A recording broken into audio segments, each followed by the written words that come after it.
নিচাজাতীয়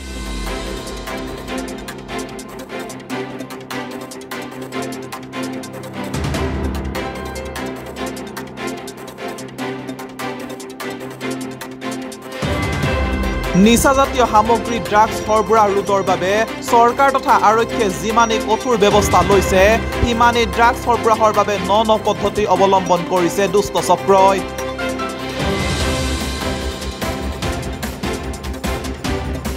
সোমবাৰে নিশাৰ ভাগত বোকাজানত ড্ৰাগছৰ বিৰুদ্ধে চলোৱা অভিযানত বৃহৎ সফলতা লাভ কৰে বোকাজান আৰক্ষীয়ে।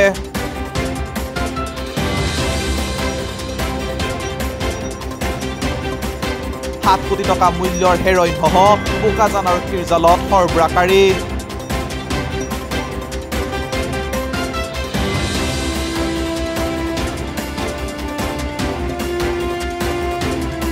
এক গোপন সূত্ৰে লাভ কৰা তথ্যৰ ভিত্তিত বোকাজান আৰক্ষীৰ বিশেষ তালাচীত জব্দ কৰা হয় ওজন পৰিমাণৰ নিষিদ্ধ হেৰইনখিনি।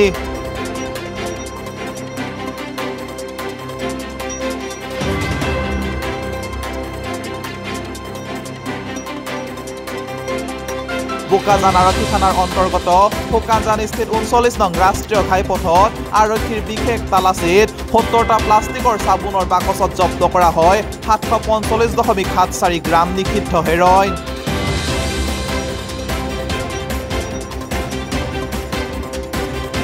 ডিমাপুৰৰ পৰা গোলাঘাটৰ দিশে গৈ থকা AS01 RC0882 নম্বৰৰ ট্ৰাকখনত উদ্ধাৰ কৰা হয় এই বৃহৎ পৰিমাণৰ হেৰইনখিনি।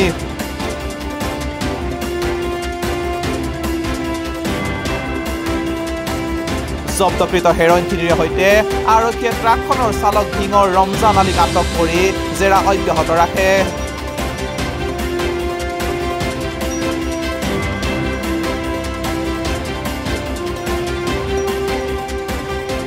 আজি আমাৰ এটা সিক্ৰেট ইনফৰমেশ্যন আছিল যে আপোনাৰ ডিমাপুৰ দিশৰ পৰা আপোনাৰ হৰিহজান দিশলৈ মানে AS01 RC0882 এই ট্ৰাকখনত মানে বৃহৎ পৰিমাণৰ নাৰ্কটিক ড্ৰাগছ আহিছে বুলি আমি এটা সংবাদ পাইছিলোঁ আৰু এই সংবাদটোৰ ভিত্তিত আমি এটা স্পেচিয়েল নাকা চেকিং বহাইছিলোঁ আৰু এই নাকা চেকিংটো বহোৱাত আমি গাড়ীখন ইণ্টাৰচেপ্ট কৰোঁ।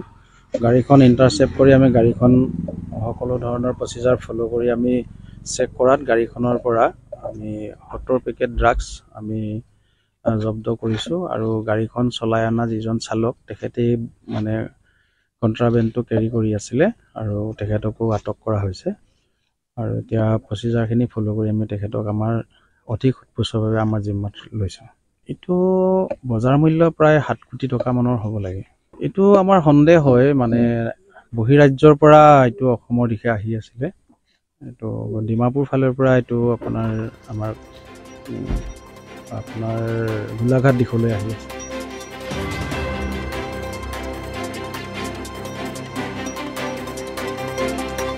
News X Report News Talbot Home Northeast.